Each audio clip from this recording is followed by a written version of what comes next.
So it is an immense pleasure to interview Diederik. It's taking two of us to interview him because Diederik is quite an extraordinary character in as much as one of his immeasurable talents is a capacity to visit countries that no one else has ever been to. In fact, no one ever wants to go to. And Diederik has done that. And that's kind of a measure of the man, that he does things that are unexpected. As a teacher trainer, he's immense. He's been training teachers for probably thousands of years, but he looks a little bit younger than that. And of course, proof of one of the wonderful things he's done as a trainer is, of course, Pete.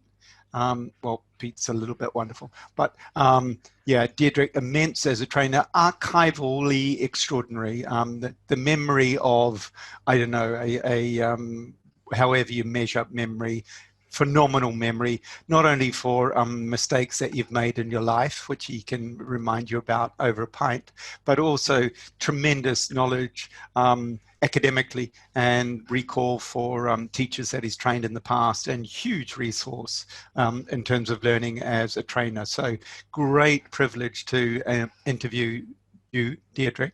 And then I shall at this moment hand you over to Pete, who shall begin the gentle assault on the knowledge that you have as a trainer.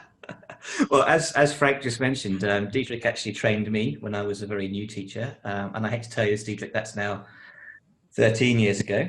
So Diederik did my Director of Studies training many, many years ago, and I still remember it very vividly. And that kind of leads me into my first question. Have you ever had any extraordinary students or extraordinary experiences while you've been a teacher trainer? Leading question. Many people, of course, right? I think the beauty of the job is that you meet many different people from many different backgrounds. They all get into teaching for very different reasons. A variety of nationalities, so that is, I think, a privilege. Privilege of the job is as well that you probably meet people that you normally wouldn't have met that come from so many different backgrounds. So and you can never really predict who is going to do well as a trainer, as a teacher. So that kind of is part of the fun as well. You kind of make a judgment the first time you meet somebody, and then very often they surprise you. Mm-hmm. Okay, and any kind of interesting anecdotes from your training, your many years of training? So you're specifically referring to people. Yes, you've been all around the world training. So any kind of interesting stories about being a teacher trainer? I think the most rewarding experiences are probably like people that don't do very well in the beginning, that you at some point maybe even give up on, and then something clicks, and then they end up really well. And you try different ways to engage the person or to kind of inspire them, and you never know what's going to work or what's not going to work. And then if that works at some point, even if it's almost at the end of the training process, that's a really rewarding experience. I really like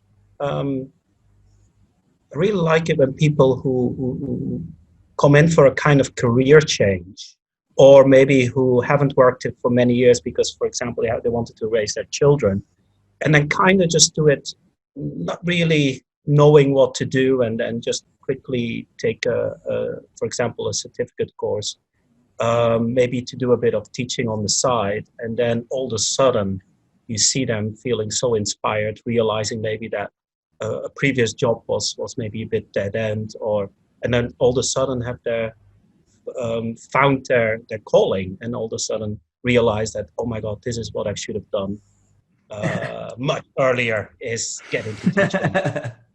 Right. And kind of touching on that subject then, I mean, what kind of characteristics do you think make for a great teacher? It's a really difficult question because it's quite tricky it's risky to pigeonhole people, right? Good, yeah, good. But I would say, okay,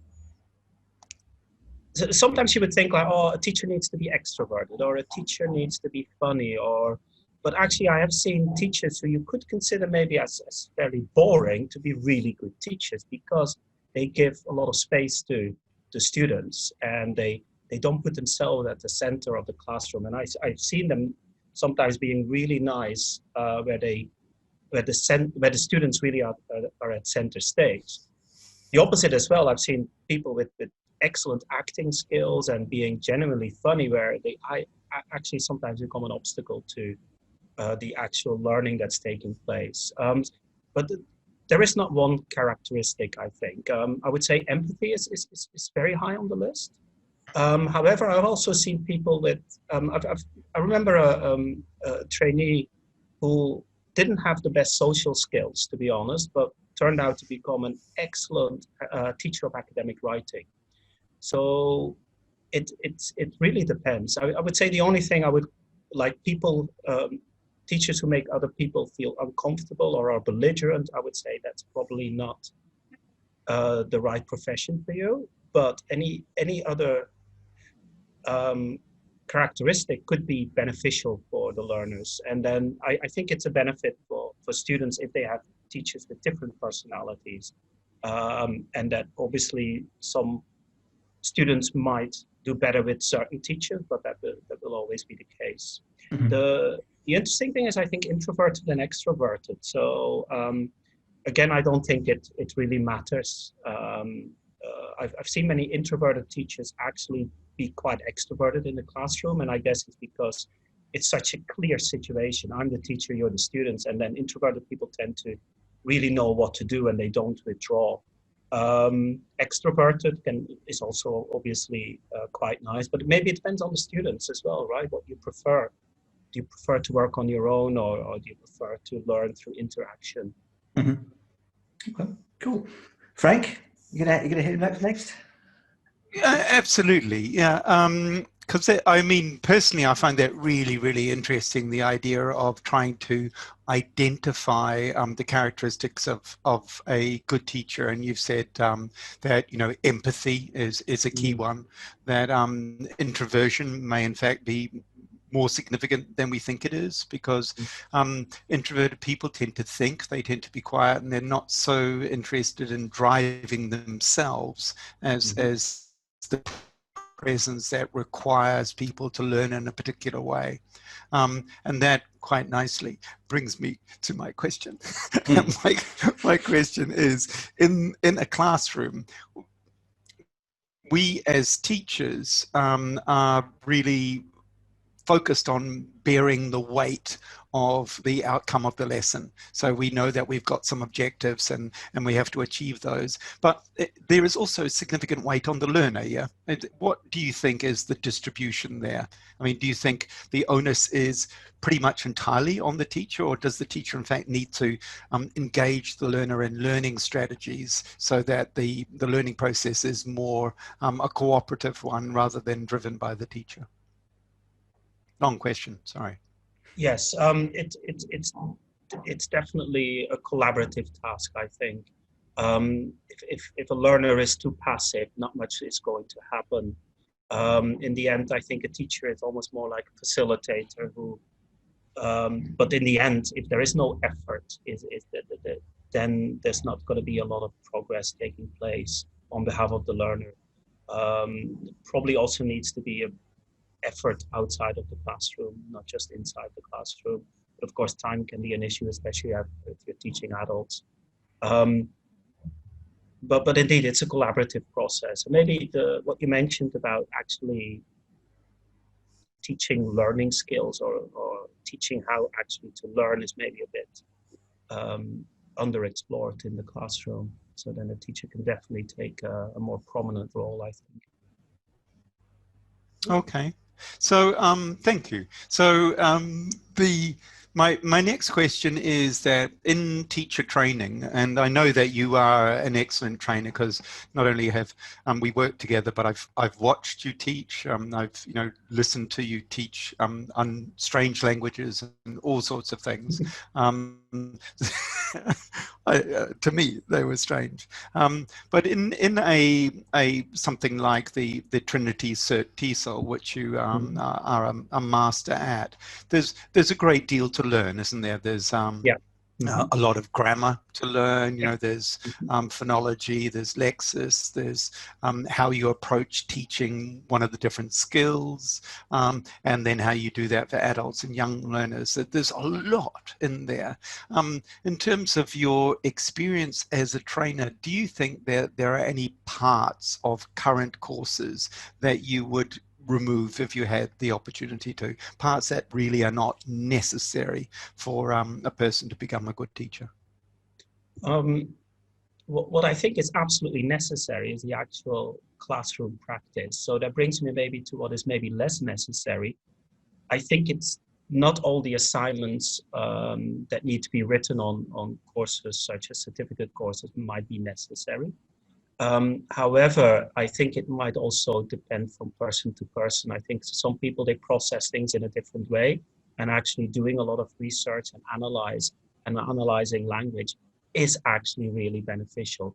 I think for some other people who maybe learn in different ways, I think the actual classroom experience is more important, the actual techniques and trying them out and reflecting on them. So basically but that goes for both.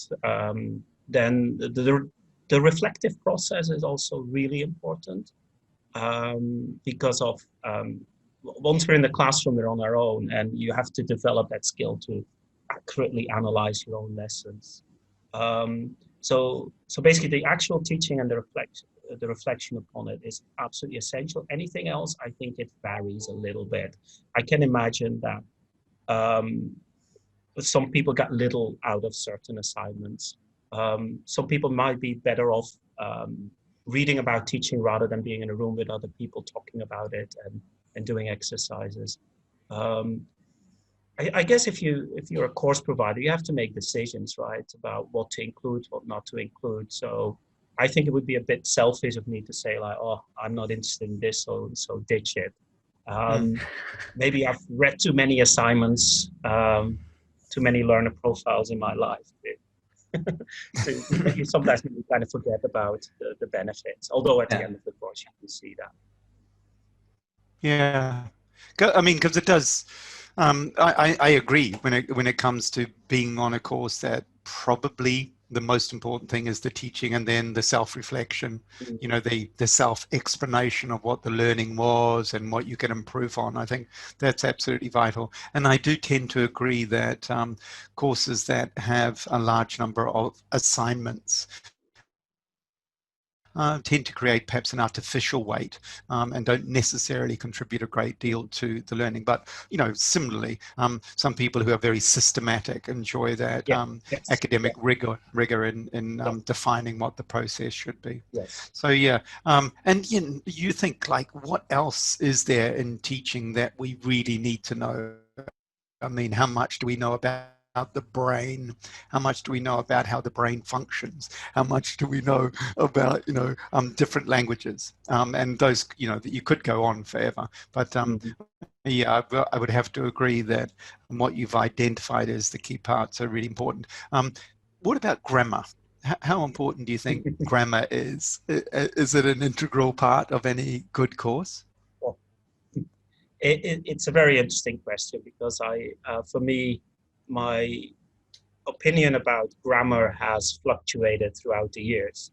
From my own experience as a language learner, I absolutely hated it, for the very simple reason that it was generally presented in a very boring way, and that it was difficult to somehow see the practical application of it with very little actual communicative practice. So this influenced me as a teacher as well. Even though I studied applied linguistics, my lessons, I did not touch upon grammar that much. I was much more on lexis, phonology, and communicative competence, like turn taking and taking initiative, responding naturally. And then one day I read Uncovering Grammar by Thornbury, and then he had a fantastic take on grammar that kind of opened my eyes as grammar being a lot more creative. And so he presents grammar as choice. You are in a situation, you have all these grammatical structures at your disposal. You choose the one that meets your situation there or your need. And that's a lot more fun to look at grammar that way. So since then, I'm not on a crusade against grammar anymore. Not that I really was, to be honest. So I kind of see the benefit, but the context and everything in which grammatical structures are used, I really like that. I like the lexical approach in the sense that when you just kind of maybe rather than looking at one grammar point, maybe more like see what language emerges or crops up, and then touch upon the grammar that is needed for that specific phrase or lexical item. So my feeling at this moment, I'm quite positive about teaching grammar, but it has come and gone in waves. Yeah. Sorry, Pete. Go, Frank. I was going to say, it really touches... No, you don't. This is the problem with online, right? No, I'm still. I finished. No, after you, Frank. You're the boss. No, I finished. No, really, no. All I was going to say was, yeah, I totally get the idea that grammar is useful if it is pardon the choice of term, if it's functional. So you're learning it to express a particular thing. So whether it's embedded in Lexis or a choice, as you've mentioned, I get that. Now I'm going to stop and pass you back to the the venerable Pete. With your sort of wealth of experience, what do you think has sort of changed about? We've been doing this for several years. I mean, you've been doing it for, I don't know, what, 20 years? 20, yeah. 20 years, okay. I've been doing it for 15. How do you think sort of teacher training has changed over that kind of time? And what's different about it from when we first started doing it? I think maybe teacher training has not changed fundamentally that much. Possibly, obviously there are a lot more options with technology, with teachers recording their own audios. There's probably a lot more listening going on in classrooms, like through audio files. 25 years ago, you maybe had to fight with the other teacher to get the only tape recorder in the school. Yes. So I think those things have definitely changed. However, because we haven't really figured out yet, I think, how languages are learned or what the best pedagogical methods are. So I think fundamentally very little has changed, but maybe I think on the surface it looks like that a lot has changed. Just for example, now what we're doing, communicating through Zoom, but the actual techniques, the activities that are being done, maybe also the bad practice of teaching, I think maybe it hasn't really changed that much. Or maybe we're just behind. We're just not innovative enough. I don't know. Yeah. Go on, Frank. Yeah. I was going to say that that is really, really interesting because in language teaching we've got this and it's a problem that's a result of economics as much as anything else, which is that we put a group of people in a class because you can't have one teacher and one student really, generally. So you've got to put everyone in one class and then try and teach them. But my experience is that if I want to learn something, I need to learn it alone. I can add some chili to my pasta in a conversation with someone who also cooks pasta, and I can go, yeah, I can improve my pasta with that. But if I'm actually doing some learning, it needs to be quiet and alone. And for me, that's the big issue with language teaching and learning, and any teaching and learning, which is that we expect everyone to sink and and swim.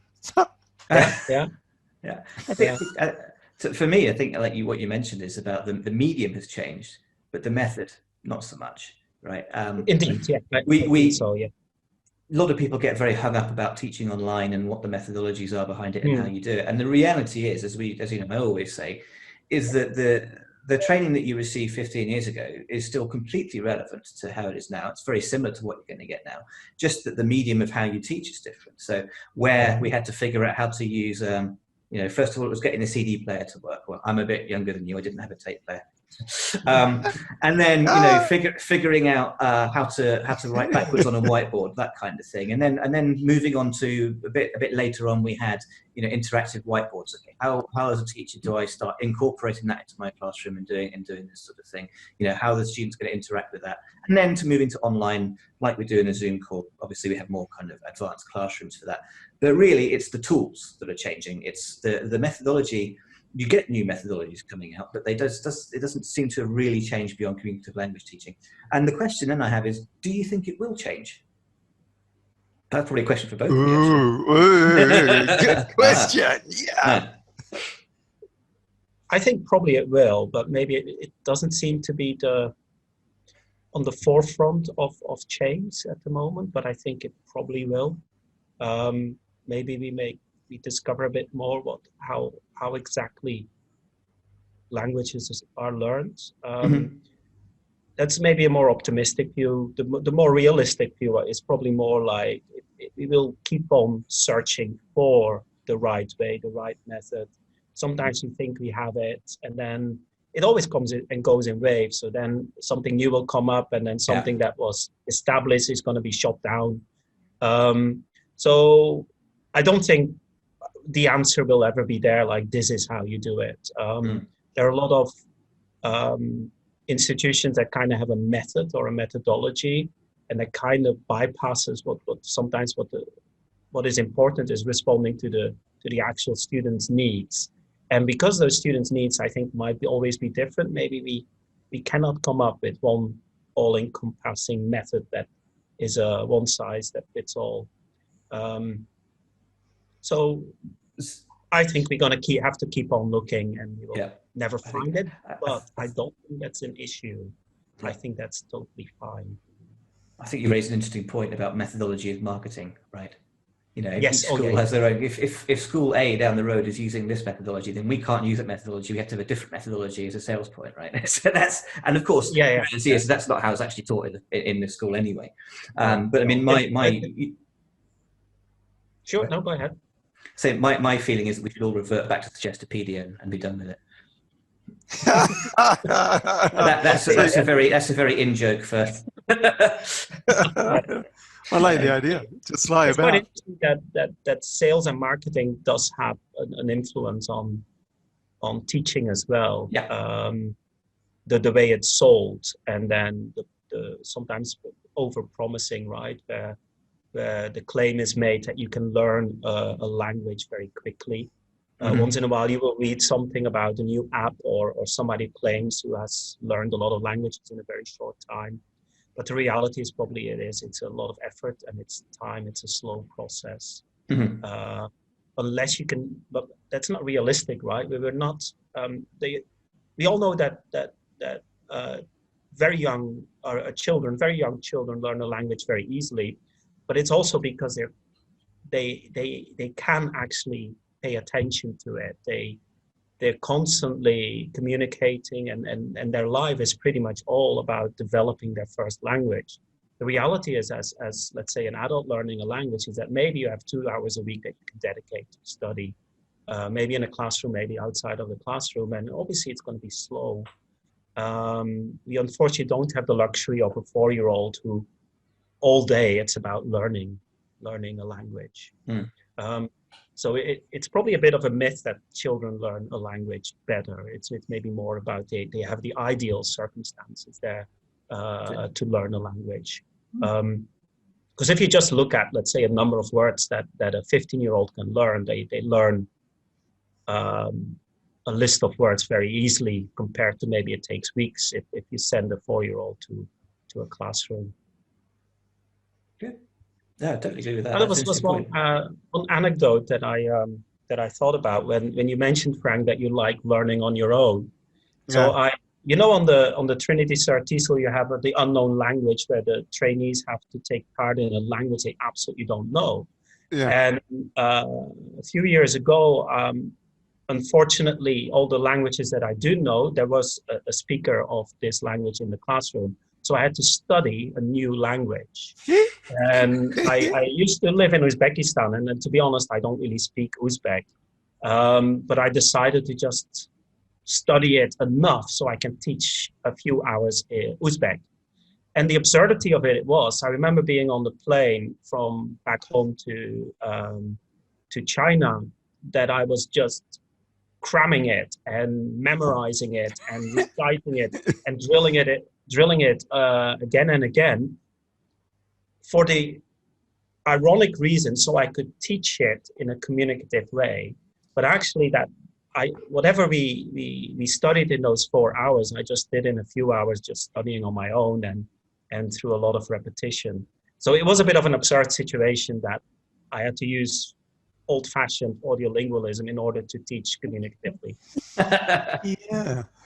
And it's so true, isn't it? That maybe, maybe what we do at the moment, which is largely communicative language teaching for all sorts of reasons.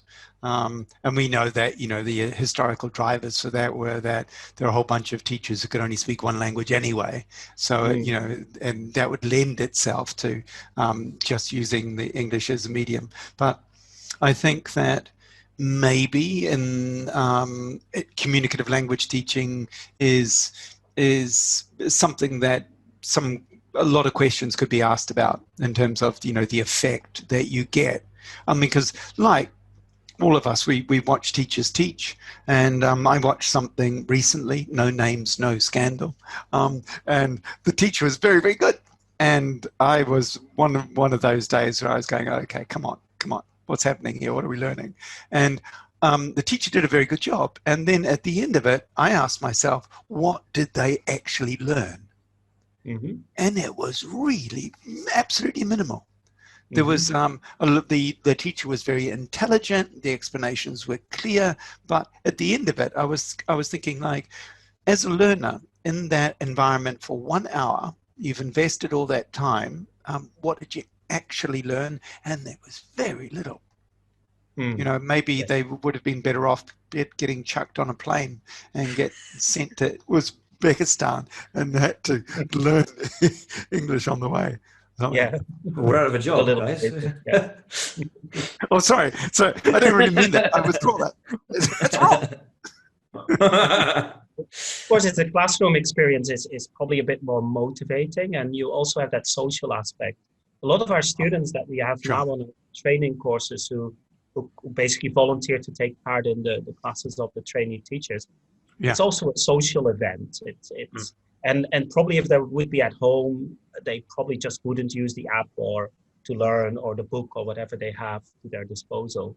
They also come there to chat and to gossip and to have fun, as much as learning the language. Yeah, totally. And I mean, really, you've got to do something. Yeah. I mean, I know that sounds really naff, but you do have a life, and in that life, you do actually have to do little things along the way. Otherwise, it becomes, overwhelmingly boring. So you've got to do something, and you may as well be doing it with a group of other people in a classroom, being watched by the teacher trainer. So sounds like a good point to wrap up. That does. Yeah. Okay. Well, lovely. Just fabulous talking to you, Diederik. As always, a man of insight and clarity. And also, it's been nice talking. It's been nice talking to Pete as well. Again. Thank you very much. Very Thanks, guys. Yep. Yeah. Thanks so much. Thanks, guys. See you Bye-bye. next time. Go. See ya. Bye. Bye.